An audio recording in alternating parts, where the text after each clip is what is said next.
হাদিসের ভিতরে এসেছে আল্লাহ রাসূল বলতেন, ক্বালা ইয়া আইয়ুহান নাস, হে লোক সকল, কদ আযাল্লাকুম শাহরুন আযীম, তোমাদের মাঝে এমন একটা মোবারকময় মাস আগমন করছে, এমন একটা বরকতময় মাস, এমন একটা মোবারকময় মাস, মহান মাস তোমাদের মাঝে ছায়াপাত করছে। কেমন মোবারকময় মাস? হাদিসের ভিতরে এসেছে রমাজানুল মুবারক মাস কেমন দামি মাস, কেমন বরকতি মাস, কেমন রহমতি মাস। হাদিসের ভিতরে এসেছেন রমাজানুল মুবারক মাসকে টার্গেট করে আল্লাহ রাব্বুল আলামিন সারা বছর জান্নাতকে সুসজ্জিত করতে থাকেন। সুবহানাল্লাহ। সারা বছর রমজান মাসকে টার্গেট করে জান্নাতকে সুসজ্জিত করেন, সাজান। রমাজানুল মুবারক মাসের যখন প্রথম রাত শুরু হয়, হাদিসের ভিতরে এসেছে প্রথম রাত যখন রমাজানুল মুবারক মাসের শুরু হয়, তখন জান্নাতের তলদেশ থেকে সুন্দর বাতাস প্রবাহিত হয়। সুবহানাল্লাহ। সুন্দর বাতাস প্রবাহিত হয়। হাদিসের ভিতরে এসেছে এই সুন্দর বাতাসে জান্নাতের পাতা পল্লব, জান্নাতের বৃক্ষের ডালপালা এই বাতাসে দুলতে থাকে, এই বাতাসে নড়াচড়া করতে থাকে, হাত্তাকে জান্নাতের দরজার যে করা থাকে এই করা পর্যন্ত এই বাতাসে দুলতে থাকে, এই বাতাসে নড়াচড়া করতে থাকে। নড়াচড়া করার ফলে এমন একটা সুন্দর গুঞ্জন আওয়াজ হয়, যে গুঞ্জন আওয়াজ হাদিসের ভিতরে এসেছে আজ পর্যন্ত কোনো ব্যক্তির কানে পড়েন নাই। আল্লাহু আকবার। আজ পর্যন্ত কোনো ব্যক্তির কানে এত সুন্দর আওয়াজ আজ পর্যন্ত কোনো ব্যক্তির কানে আসে নাই। তবে এই আওয়াজটা যখন শুরু হয়ে যায়, তখন জান্নাতের ভিতরে বসবাসকারী যে হুরগণ, অনিন্দনীয় জাগর চক্ষু বিশিষ্ট জান্নাতের হুরিগণ এই আওয়াজ শোনার পরে জান্নাতের গেটে এসে যায়। জান্নাতের গেটে এসে ঘোষণা করে, এলান করে, আল্লাহর কোন প্রিয় বান্দা আছো, আল্লাহর কোন প্রিয় বান্দা আছো, আমাদেরকে বিবাহ করার জন্য আল্লাহর কাছে দরখাস্ত করো। কোন রাতে? রমাজানুল মুবারক মাসের শুরুর রাতে জান্নাতের হুরিগণ এসে ঘোষণা করে, তোমাদের ভিতরে কি আল্লাহর মুত্তাকি বান্দা আছো,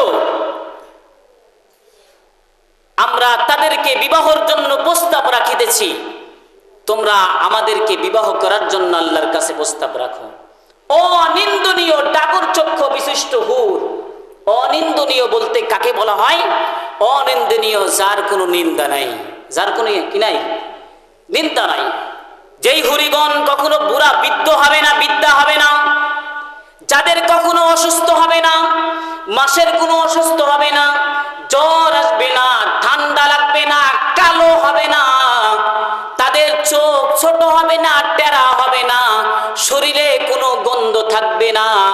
যারা যেমন যুবতী আমরা পাবো 18 বছরের যুবতী, তেমনই পর্যন্ত আমাদের সাথে 18 বছরের যুবতী অবস্থায় থাকবে। শর্ত হচ্ছে মুত্তাকি হতে হবে। কাদেরকে ডেকে বলেন? নজু আর ফজু সাধারণ মানুষ যারা ইবাদত বন্দেগী করে না তাদেরকে কিন্তু ডাকে নাই। ডাকে কোন মুত্তাকি, কোন পরহেজগার বান্দা আছো, আল্লাহর কাছে দরখাস্ত করো, আল্লাহ তোমাদের দরখাস্ত কবুল করবে। তাহলে যদি আমরা পাইতে চাই আমাদের হতে হবে কি বলুন তো দেখি? মুত্তাকি। জান্নাতের হুরিদেরকে পাইতে চাইলে মুত্তাকি, যাদের এমন চেহারা হবে, এক এক বর্ণনাতে এক এক রকম এসেছে, এমন চেহারার ঝলকানি হবে, এমন মায়াবী চেহারা হবে, দুনিয়ার সাধারণ মানুষ মেয়েদের যদি একটু চেহারা সুন্দর হয় তাদের প্রেমে পইড়া দেখা যায় জীবনটা পর্যন্ত শেষ করে দেয়। আছে না নাই? তাহলে তাদের সৌন্দর্য এমন হবে। কোন বর্ণনাতে এসেছে একবার তাকাইবে তো 70,000 বছর তার দিকে চলে যাবে। সুবহানাল্লাহ। 70,000 বছর চলে যাবে। এখন এটা কাদের জন্য বলুন তো দেখি? চাই বুড়া হোক, চাই জোয়ান হোক, চাই যে কোনো ব্যক্তি হোক, শর্ত হচ্ছে কি হতে হবে? মুত্তাকি হতে হবে, গুনাহ বর্জন করতে হবে, ইবাদত ধরতে হবে। আমরা যদি এখন দুনিয়া থেকে চলে যাই তাহলে কিন্তু আমাদের ওটা শুরু। আমরা যদি মুত্তাকি হয়ে না যেতে পারি তাহলে পাবো না। আফসোস করে হাওয়া হা তামান্না আলাল্লাহ ছাড়ার কিচ্ছু নাই, শুধু আফসোস করতে থাকবো, মাগার কাজ হবে না। দুনিয়াতে যদি কেউ সুন্দর বাড়ি করে, সুন্দর গাড়ি করে, সুন্দর নারী বিবাহ করে, অনেক আফসোস আসে না? আসে না? কিয়ামতের ময়দানে এমন আফসোস আসবে, কঠিন কঠিন আফসোস করবে। একসাথে চলতাম, একসাথে খাইতাম, একসাথে ঘুরতাম, একসাথে খেলা করতাম, অথচ ওয়াজকে মুত্তাকি হওয়ার জন্য এত বিশাল প্রাসাদের মালিক হয়ে গেল, এত অনিন্দনীয় ডাকর চক্ষু বিশিষ্ট জান্নাতের হুরিগণের মালিক হয়ে গেল, আমি কিচ্ছু পাইলাম না। সেই জগতে আর আফসোস করে কোনো কাজ। আদ-দুনিয়া মাজরাতুল আখিরাহ, আখিরাতকে সাজাইতে হবে দুনিয়া থেকে। যদি আমরা পরপারে পেতে চাই, দুনিয়াতে আমাদের কামাই করে নিয়ে যেতে হবে। কামাই করব কোথায়? ওই টিভির আড্ডায়। কামাই করব কোথায়? মানুষের হক মারার আড্ডায়। কামাই করব কোথায়? যেথায় গান বাজনা হয় সেথায়। কামাই করব কোথায়? যেখানে গীবত শিকায়াত হয় সেথায়।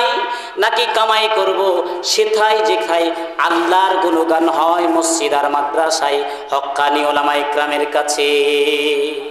এখানে কামাই করতে হবে, মসজিদে কামাই করতে হবে, মাদ্রাসায় কামাই করতে হবে, সমাজেও আমরা কামাই করতে পারবো। কেমন? সমাজটাকে দিনের পথে সুন্দরভাবে পরিচালনা, সংসারের ভিতরে আমরা কামাই করতে পারবো। সংসারটাকে কোরআন হাদিসের দিক নির্দেশনা অনুযায়ী পরিচালনা করার মাধ্যমেও আমরা পরপারে সেই অফুরন্ত নাজ নিয়ামতের মালিক হতে পারবো। কি পরিমাণ দামি মাস রমাজানুল মুবারক মাস! তখন জান্নাতের হুরিগণ জান্নাতের গেট দারোয়ানদেরকে ডেকে বলেন, আজকে কোন দিন? এত সুন্দর জান্নাতের ভিতরে গুঞ্জন আওয়াজ। তখন জান্নাতের গেট দারোয়ানরা বলে, আজকে রমাজানুল মুবারক মাসের প্রথম রাত।